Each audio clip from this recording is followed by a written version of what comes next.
Hey everybody, I'm Ryan McCaffrey with IGN. We are up here at 343 Industries talking with Kynan Pearson, the lead multiplayer level designer on Halo 4. Kynan, welcome.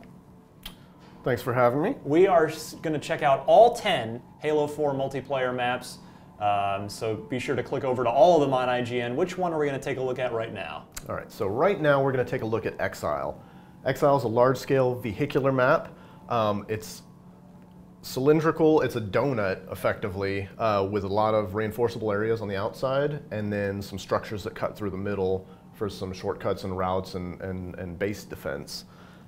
This map, fictionally, is a crash site where they reinforced a makeshift base out of the materials that were provided by the crash debris and everything of the ship. They kind of had to reinforce that area to survive. All right, so as I was talking about before, getting into the vehicle stuff, a donut is basically a description of a map that has an area that goes around the map completely. So if you look at the shape of a donut, there's a hole in the middle.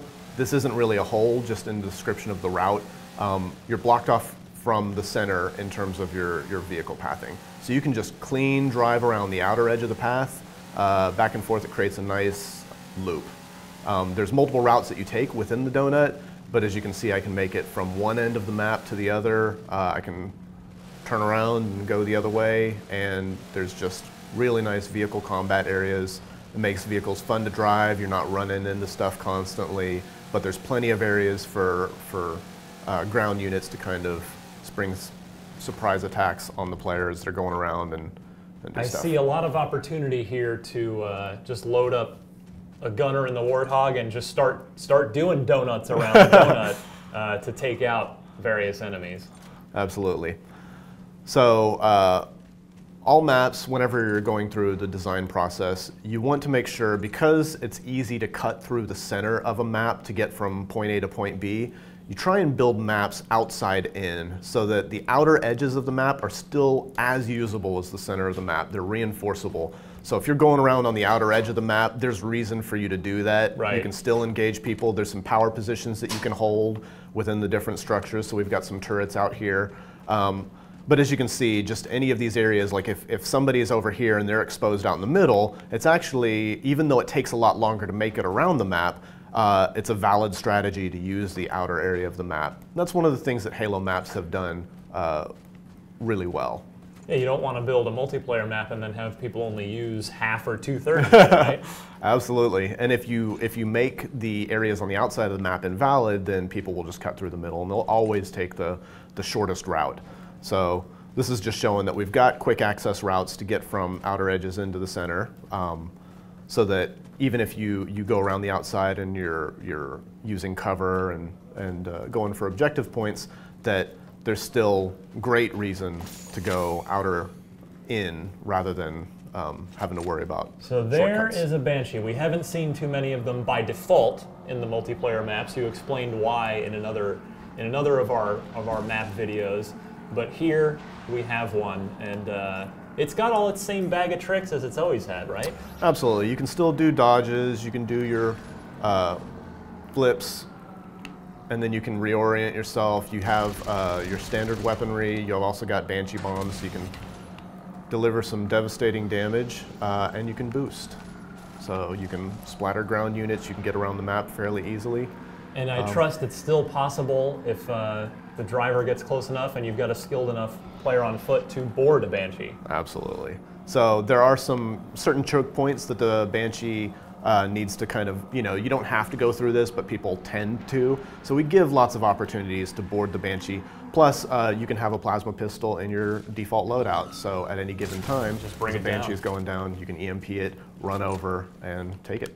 Now, do you find when you're designing a large-scale multiplayer map like this, is it harder or easier to do than one of the smaller or mid-sized maps?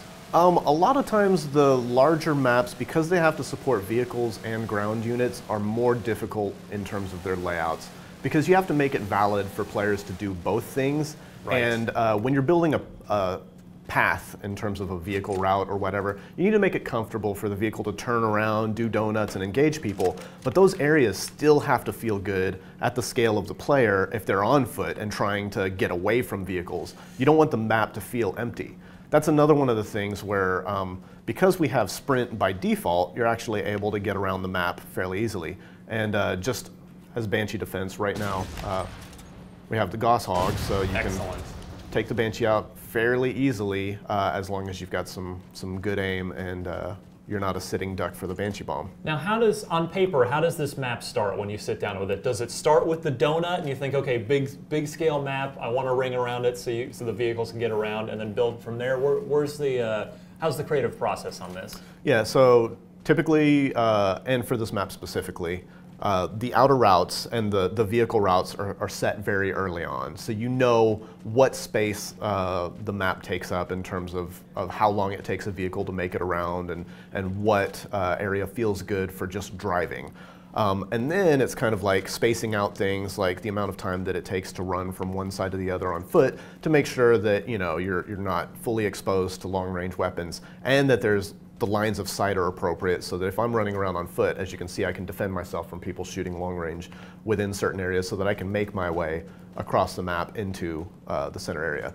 The next is what it takes to define the scale of the structure that goes through the center area. And you want this to feel great and feel good and take enough time so that it's not a way to completely shortcut the routing of the map for the vehicles and make those obsolete. So, what game types are well suited to this? Obviously, bigger team things, but is this going to be Halo 4's go-to capture the flag map, for instance?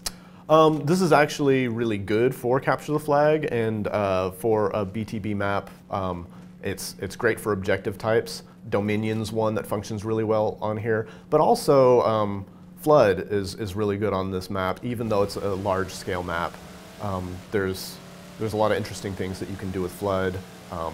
Dominion and Capture the Flag are all well supported, but it's a favorite in the studio for just simple BTB Slayer, Team Slayer. How about on the armor ability side? I'm thinking maybe the thrust pack could be useful here to just do some quick dodging when you're out in the open field, maybe duck out of the way of an oncoming warthog. Yeah, regen field is actually really good here, as well as shield and thruster pack. So shield is great because you can be on the outer edges of the map. If somebody's trying to engage you, then you can kind of pop your shield out and duck around a corner. Regen field as well, because you've got big groups running around, so you can set up some reinforced areas up on these decks so you can fire down and dodge around and make sure that whenever you're taking damage from people as they're running around, that you're able to recover some health. Because the regen field in Halo 4 will actually heal your teammates as well, correct? Anybody that's inside it? Yep. So that's a positive one to use in this map. Now, I've been lucky enough to play this map for a previous bit of Halo 4 coverage, which you can of course find on IGN. And in that session, I remember a Scorpion tank popping up. Is it in here by default, or will it show up based on various custom or certain game types? Yeah, Scorpion is in here by default. I will run to it now. But again, all the game modes have their own settings, so it doesn't make sense to have a Scorpion available on something like Flood. Right. But for the appropriate game types, objective game types and whatnot, you have the tank. The tank is great in this map, and it's another power vehicle that you have to contend with. But again, because you have things like the Goshawk and the Banshee, as well as plasma pistols, you have to have a coordinated team to be able to make sure that it's safe. Of course, the Scorpion's been a favorite going back to Halo 1 multiplayer. Is this the only one of the 10 maps that has a Scorpion in it by default? Scorpions are available in some of the other maps and mode types, but this one I believe might be one of the only Scorpions supported by default maps. Yeah. So as you're designing this, you want a big map with the ring around it, so vehicles can get around. Do you definitely, before you even sketch something out, do you start with a list of, okay, I want a map that I can drive a Warthog, Ghost, and Scorpion around in, or does it start with, oh, let's start with the Warthogs and see how it goes, and then do you add the other vehicles one by one? A lot of times we have an expanded sandbox, so we have a lot of vehicles, and we've introduced some new vehicles. So typically we'll try and figure out the map scales first, and then see which vehicles work best on the maps, and then define a nice spread so that we get enough usage out of the vehicles and give people enough opportunities to play with their favorite vehicles. So it kind of has to do with the overall package and not necessarily the specific details, though we test very heavily to make sure that everything works really well. I'm curious, so the Scorpion's in here by default, which of course we all love. Why, for instance, as you're designing this map, you think, okay, we're going to put a Scorpion in here by default. Why the Scorpion over, say, the Wraith? Again, it comes down to variety. We have maps that highlight the Wraith, and really it's which vehicle works best in the scenario and doesn't end up being a dominant factor during the testing process. Right. So the Scorpion requires a different scale than the Wraith does in terms of map production, because the Scorpion kind of has to have a larger area for turning around because it's a longer vehicle.